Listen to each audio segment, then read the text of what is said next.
Well, good morning. I hope you're doing well. Since last time in Skyrim, I did look up these shrines, and it turns out each of the gods does something a little different. So we've got RK, who is the god of life and death, and increases health by 25 points. Debella, the goddess of beauty, increases speech by 10. Julianos, the god of wisdom and logic, increases magicka by 25 points. Kynareth, goddess of nature, increases stamina by 25 points. Mara, goddess of love, increases healing spells by 10%. Stendar, the god of mercy and justice, allows 10% more damage with your shield. Talos, the hero god of war and governance, reduces the time between shouts by 20%. And Zenithar, the god of work and commerce, which makes all prices 10% better. And it seems like these last for about 8 hours, if that's what I was reading is correct. So we're going to just go with RK for now, increase our health. So which one is RK? That's Debella, that's Architesh, Julianos, Mara, Kynareth, We welcome you to Stendar. Here's RK.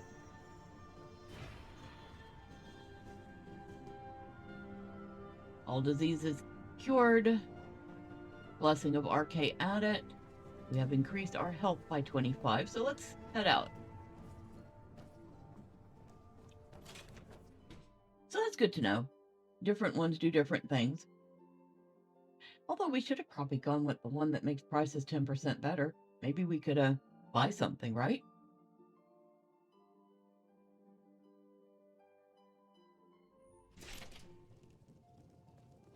Alright guys, let's go adventure. Go look around, shall we?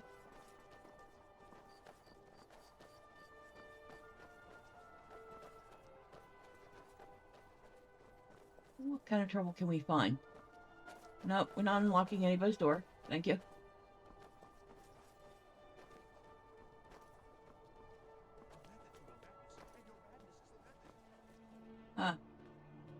Watchtower? Unlock Proudspire Manor. Okay, that must be another player house. That'll be something to keep an eye on, although we probably couldn't afford it. We definitely can't afford even the most basic house right now.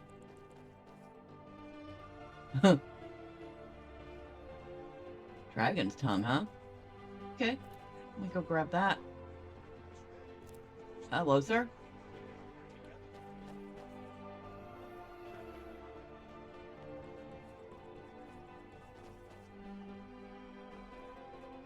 What's this? I don't know, but if it was light out, we'd have a spectacular view of the water, wouldn't we?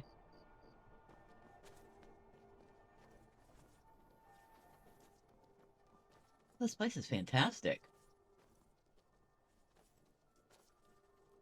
Oh, knock me off the edge. Billy? Hello.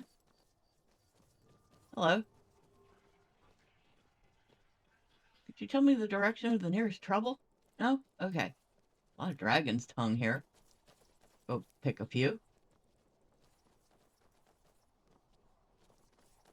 A lot of dragon's tongue here.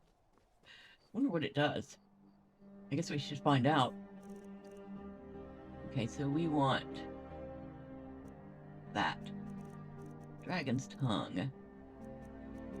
Oh, we don't know what the butterfly wings do, huh? Damage stamina. That's not good. Huh. Dragon's tongue. Resist fire. Oh, hello. We'll definitely be getting a lot of those. Resist fire. Hanging moss. Another house.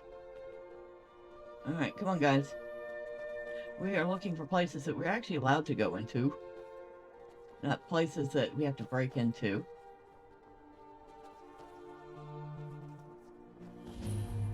Blue Palace discovered. Grab the thistle. Look at those windows. This place is so neat. I have no clue where I'm at anymore. And I doubt that they show me an interior map. So, I guess we're going to find out. Yeah, they don't show an interior map. So, I'm just going to be lost for a bit. It's pretty cool when you can get lost inside a city in a game. You know it's big.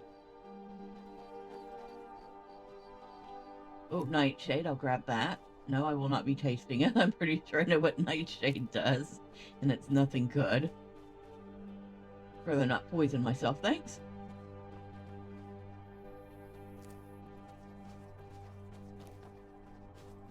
The lavender, I'll take that. At least picking flowers doesn't get you in trouble. Unless it's in the church, apparently. Do not pick the plants in the church, because they all do say steal on them. And it's like, I'm not stealing the church's junk. Thanks.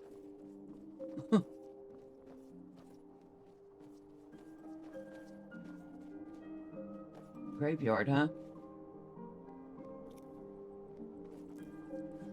Well, picking the flowers from the graveyard doesn't seem to count as stealing. Hall of the Dead?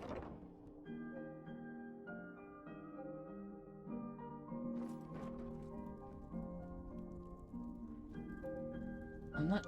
Oh, wow, I'm definitely not stealing anything from the Hall of the Dead, thanks.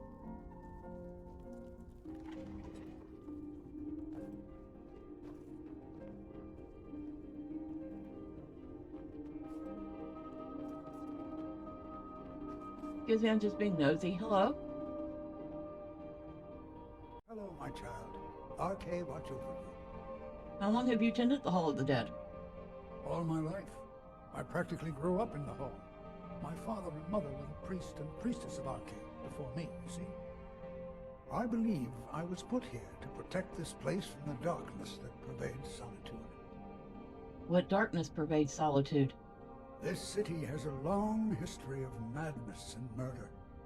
The Wolf Queen, Pelagius, the death of High King Toric, and now, public executions. My books tell the stories, have no doubt, as pretty as its streets are, as jovial as the bards may be. Darkness is drawn to Solitude. Is the man who was executed buried here? You mean Rogver? Yes, I made an appeal to Captain Aldous. He allowed Rogver to have a proper Nord burial, as is the custom in Solitude. Okay. May Arke bless you with a long life. See what we got here. Argonian account. May Arke bless you with a long life, a proud death, and a restful grave. Oh.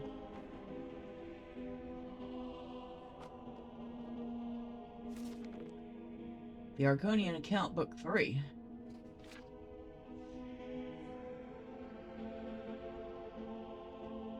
Decima Scotti was supposed to be in Gideon, a thoroughly imperialized city in southern Black Marsh, arranging business dealings to improve commerce in the province on behalf of Lord Vanesh's building commission and its client. Instead, he was in a half-submerged, rotten little village called Hixenog, where he knew no one, except for a drug smuggler named Chero Gemellus. Gemellus was not at all perturbed that the merchant caravan had gone north instead of south. He even let Scotty share his bucket of trod, tiny little crunchy fish he had bought from the villagers. Scotty would have preferred them cooked, or at any rate dead, but Gemellus widely explained that dead cooked trod are deadly poison. If I were where I was supposed to be, Scotty pouted, putting one of the wriggling little creatures in his mouth, I could be having a roast and some cheese and a glass of wine. I sell moon sugar in the north and buy it in the south, he shrugged. You have to be more flexible, my friend. My only business is Gideon, Scotty frowned. Well, you have a couple of choices, replied the smuggler. You could just stay here. Those villages in Argonia don't stay put for very long, and there's a good chance Higgs and Nog will drift right down to the gates of Gideon. Might take you a month or two. Probably the easiest way. That put me far behind schedule. Next option, you could join up with the caravan again, said Gimmelus. They might be going in the right direction this time, and they might not get stuck in the mud, and they might not be murdered by Naga highwaymen. Not tempting, Scotty frowned. Any other ideas? Ride the routes. The Underground Express, Gimmelus grinned. Follow me. Scotty followed Gimmelus out of the village and into a copse of trees surrounded by bells of wispy moss. The smuggler kept his eye on the ground, poking at the vicious mud intermittently. Finally, he found a spot, which triggered a mass of big oily bubbles to rise to the surface. Perfect, he said. Now the important thing is not to panic. The express will take you due south. That's the wintertide migration, and you'll know you're near Gideon when you see a lot of red clay. Just don't panic, and when you see a mass of bubbles, that's a breathing hole you can use to get out. Scotty looked at Gimmelus blankly. The man was talking perfect gibberish. What? Gimmelus took Scotty by the shoulder and positioned him on top of the mass of bubbles. You stand right here.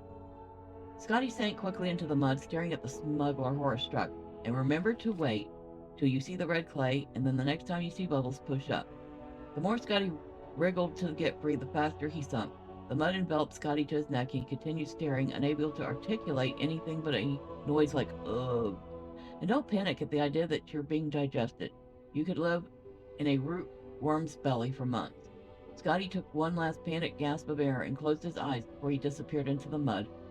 The clerk felt a warmth he hadn't expected all around him. When he opened his eyes, he found that he was entirely surrounded by a translucent goo and was traveling rapidly forward southward, gliding through the mud as if it were air, skipping along an intricate network of roots. Scotty felt confusion and euphoria in equal measures, madly rushing forward through an alien environment of darkness, spinning around and over thick, fibrous tentacles of the trees. It was, if he were high in the sky at midnight, not deep beneath the swamp in the Underground Express. Looking up slightly at massive root structures above, Scotty saw something wiggle past. An 8-foot-long, armless, legless, colorless, boneless, eyeless, nearly shapeless creature riding the roots. Something dark was inside of it, and as it came closer, Scotty could see it was an Argonian man. He waved, and the disgusting creature that Argonian was in flattened slightly and rushed onward. Gimmelus's words began to reappear in Scotty's mind at this sight. The wintertide migration, airhole, you're being digested. These were phrases that danced around, as if trying to find some place to live in a brain which was highly resistant to them coming in. But there was no other way to look at the situation. Scotty had gone from eating living fish to being eaten alive as a way to transport. He was in one of those worms. Scotty made an executive decision to faint. He awoke in stages, having a beautiful dream of being held in a woman's warm embrace. Smiling and opening his eyes, the reality of where he really was rushed over him. The creature was still rushing madly, blindly forward, gliding over roots, but it was no longer like a flight through the night sky. Now it was like the sky at sunrise, in pinks and reds. Scotty remembered Gimmelus telling him to look for the red clay, and he would be near Gideon. The next thing he had to find was the bubbles. There were no bubbles anywhere. Though the inside of the worm was still warm and comfortable, Scotty felt the weight of the earth all around him. Just don't panic, Gimmelus had said, but it's one thing to hear the advice and quite another to take it. He began to squirm, and the creature began to move faster at the increased pressure from within. Suddenly Scotty saw it ahead of him, a slim spire of bubbles rising up through the mud from some underground stream straight up through the roots to the surface above him. The moment the rootworm went through it, Scotty pushed with all his might upward, bursting through the creature's thin skin. The bubbles pushed Scotty up quickly, and before he could blink, he was popping out of the red slushy mud. 2 gray Argonians were standing under a tree nearby, holding a net. They looked in Scotty's direction with polite curiosity. In their net, Scotty noticed were several squirming, furry, rat-like creatures. While he addressed them, another fell out of the tree. Though Scotty had not been educated in this practice, he recognized fishing when he saw it.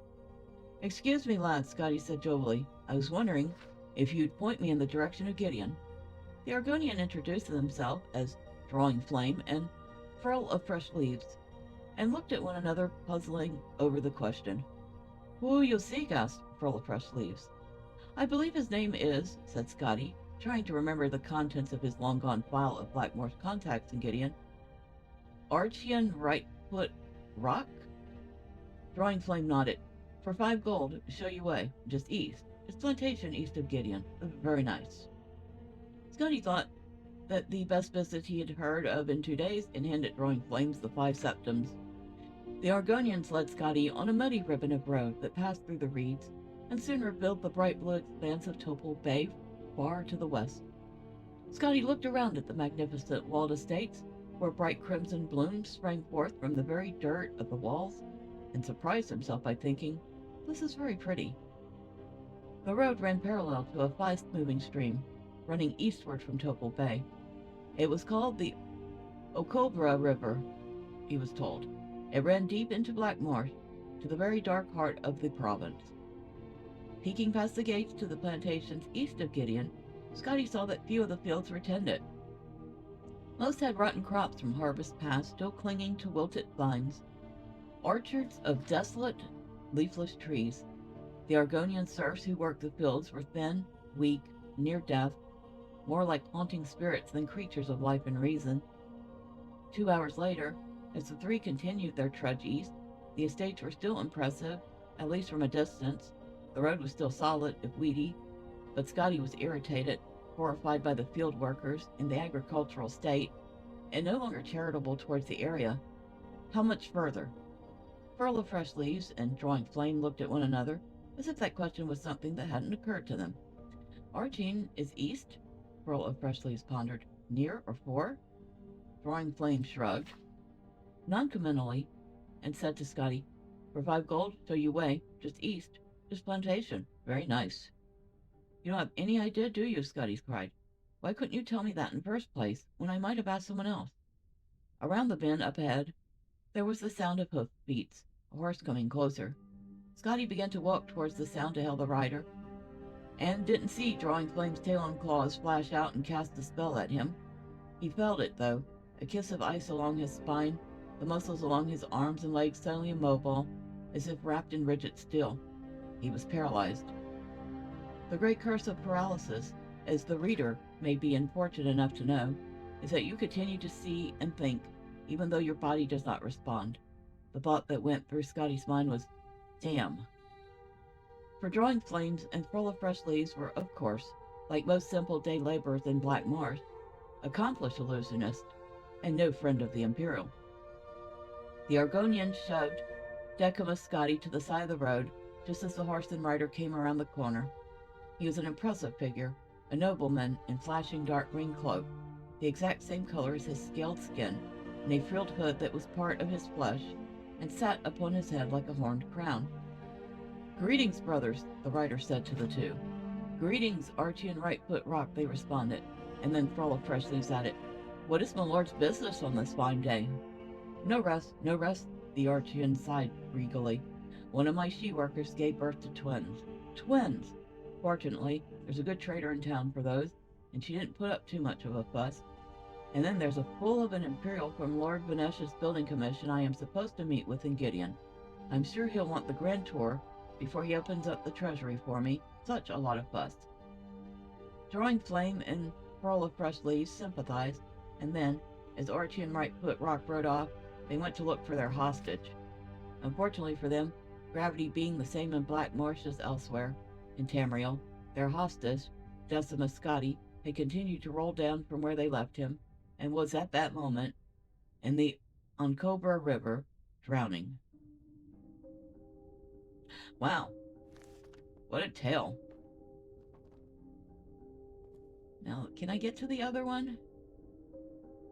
Unfortunately, Hello, I just my knocked it child. off. RK watch over you. That was a long one. I wasn't expecting that. And this is another long one. I don't think we're going to read a second long one. At least not today. Oh my goodness, this one is even longer, I think. Well, I don't think we're going to steal any books from his table. Yes? What about this one? Well, this one's short.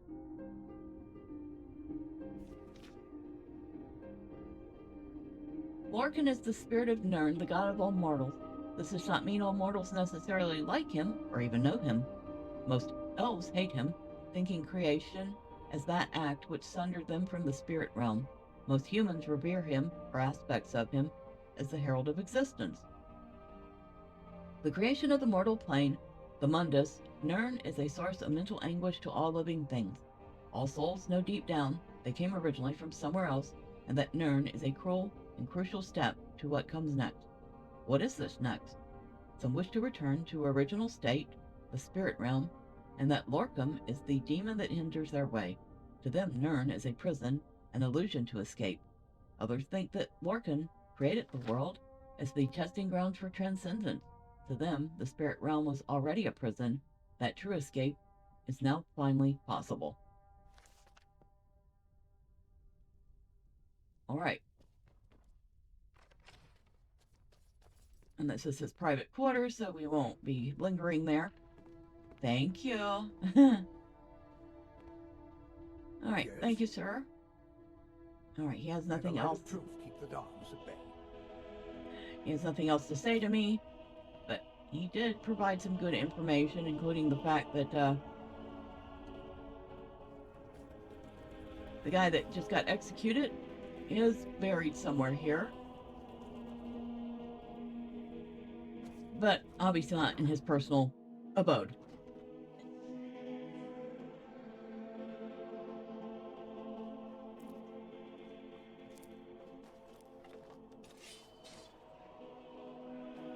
What did we... Oh.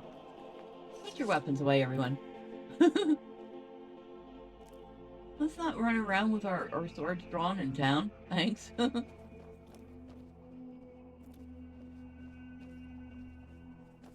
What's this place?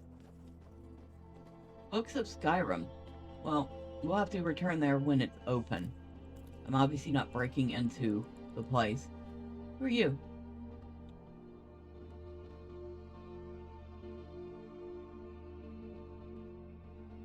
Oh. You're a beggar. Here, have a gold piece. There you go. That should get you a drink.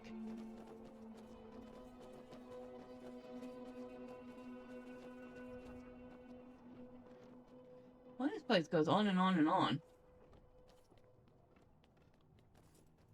Oh, this leads out to Skyrim. Okay. I wasn't expecting that.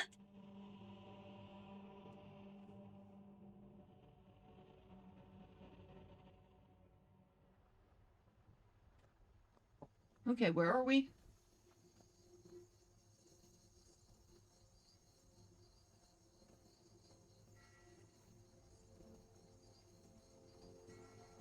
Oh, we're down at the water's edge? Really? Okay. Wow. Love all the boats. They're so neat. But let's go back in. We weren't done exploring inside Solitude. Good thing to know there are multiple entrances to Solitude. Besides, we still have to discover what's going on with this guy that got killed.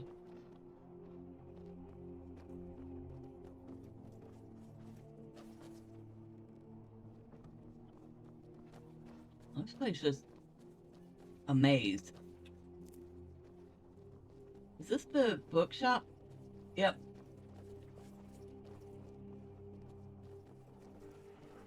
I have no clue where I'm going.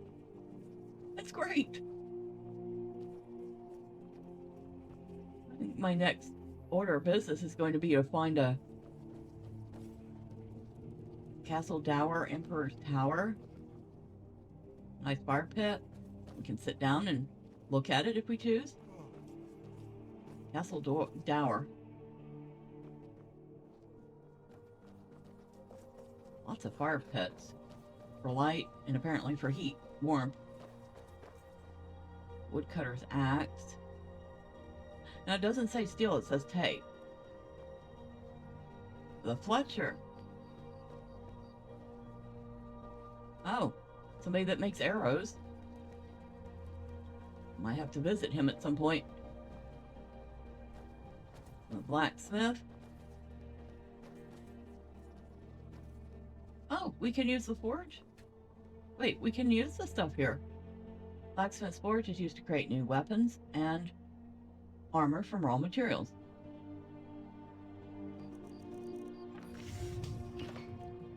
We can make hinges. No. Just want to see. Iron fitting. Lock. Nails. Silver necklace. Silver ring. Other things that I guess if we knew how to make other things. Oh, wow. Oh, wow, I did not know that there were so many things to make. Ooh, I like that. Wonder, requires 4 leather and 3 leather strips.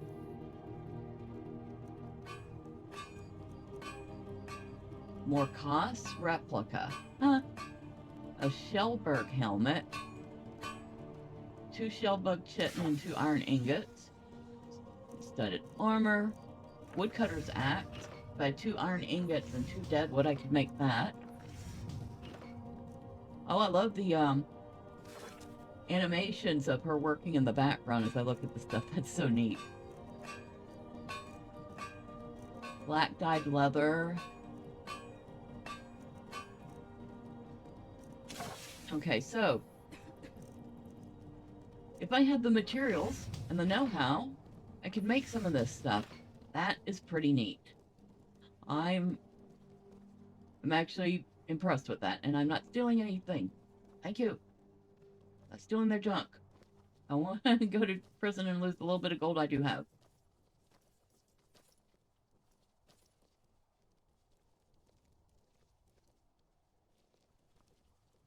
Hello, gentlemen.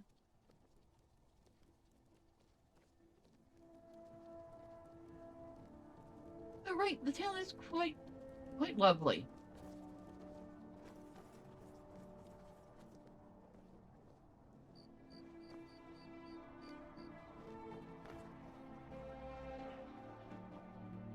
So what is this place? Angelina's Aromatics. Okay. Bits and pieces. I think that's where we were at. I sold stuff there. So we're back at the entrance we came into. Radiant Raiment. A walking skeever. So this is the market district right here.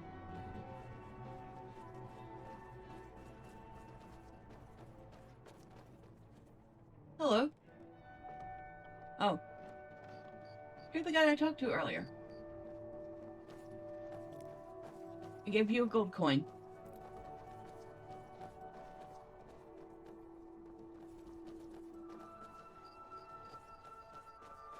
There's the bookstore. There's a fat cat. A very fat cat. The graveyard. I missed some flowers. I'll take those. Solitude catacombs.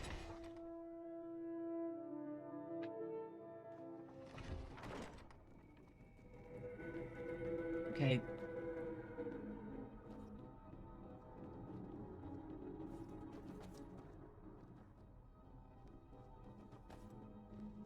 Alright, so catacombs. Barrows. This is where that guy should be buried, right? Where, though?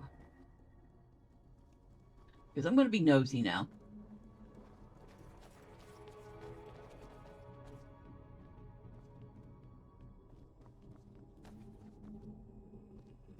Sorry, who are you?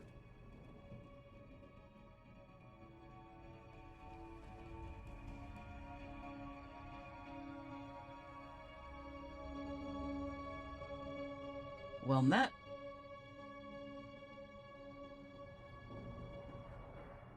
Again, whatever she said, I didn't get to see it. But not stealing anything from the catacombs. I'm not dumb.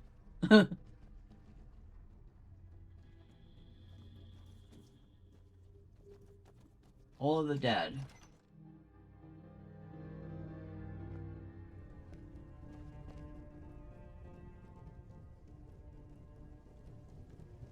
Okay. Does it go back up into the old man's house? It does. Okay. I did not see the guy anywhere. I'm assuming he's buried, or is supposed to be buried in here. I don't see any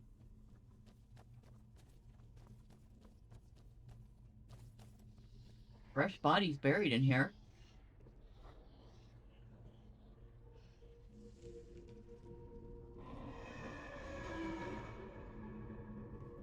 Okay. That was a little creepy.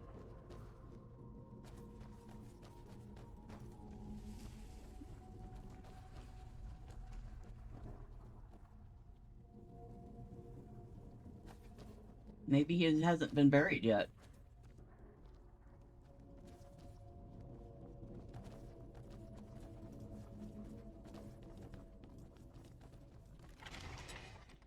Alright. I mean, the catacombs seemed perfectly normal, but a little bit creepy at the same time.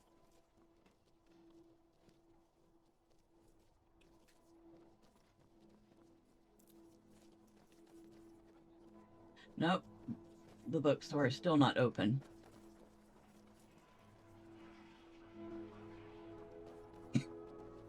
You help me. You help people, right? That's what you do. Please, take pity on an old madman.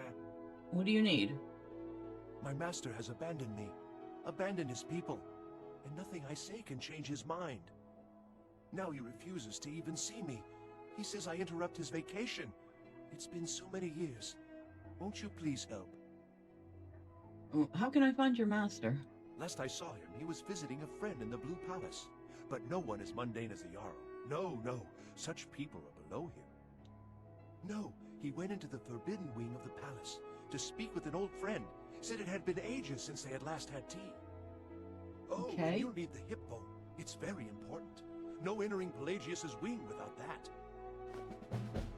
Why don't you leave your master? Oh, you just don't understand.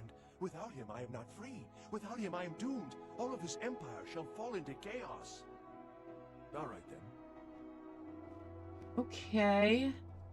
That was rather strange and random. I think I just got a quest.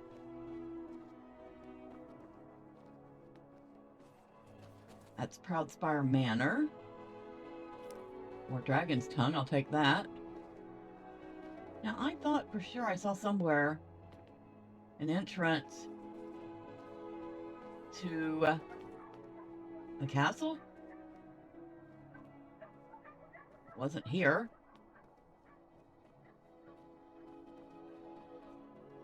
It's funny how you can be running around random places and just have somebody say, "Hey, can you help me? I don't know who you are.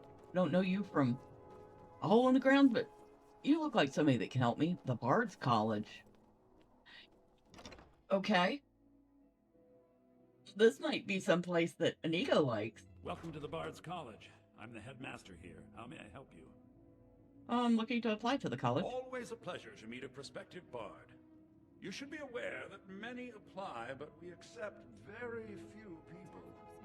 Okay. When possible, we ask applicants to perform tasks the college needs completed.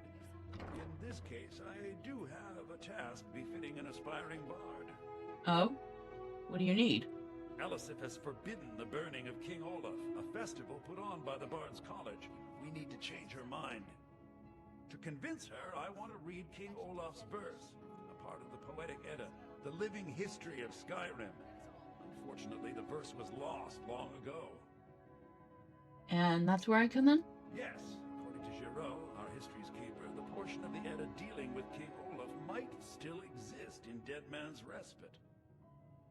I need you to retrieve the poem. Okay. Why did Elisif forbid the festival? As you may be aware, Elisif's husband, High King Torig, was recently killed. Elisif mourns her husband deeply, and she feels that a festival that burns a king in effigy is distasteful. I tried to convince her the festival is many centuries old and celebrates solitude, but I need proof. I believe King Olaf's verse will provide that proof. Okay. I wish you luck in finding the verse. Oh, I think I'm gonna need it. But let's take a peek around this place, shall we? So we've managed to get 2 quests in Solitude, and wow, these are some. Training, but one day you will make an adequate singer. Yes, Dean. Thank you. Inigo, move, dear. Get out of the way. Inigo, get out of the way. Thank you. Come on, Lydia. Come on, guys. Now you're starting to annoy me.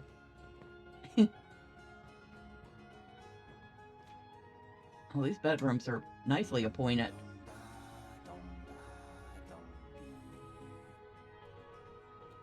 I knew Inigo would like this place. He's already starting to sing.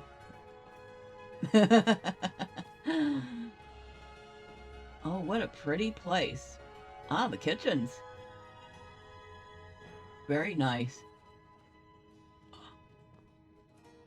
I have been working on a few songs of my own. If you want to hear them, take a seat and let me know. I do not mind standing or sitting while I perform, but I would prefer that you were relaxed and focused. Okay. Okay, Inigo.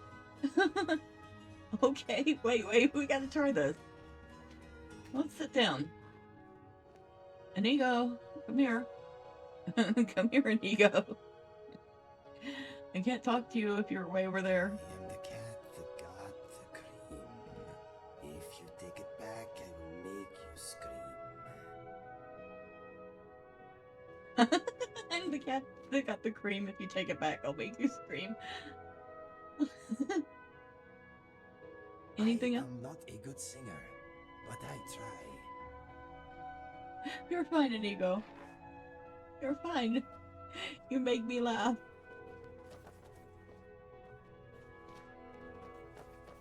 Okay, so that leads back out to Solitude. Oh, okay, this place is great. But I think we're going to... And I may just sing you a song. I think we're going to leave it off here. We did find a couple of quests. We saw a lot more of Solitude. We've seen the College of Bards, which is something I didn't know I needed to look for. But clearly, this is a place that Inigo's going to enjoy greatly. And next time, well, I guess we're going to go look for the palace and see what trouble we get into.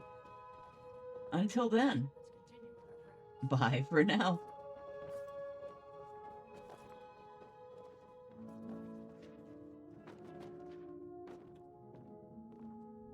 I wonder if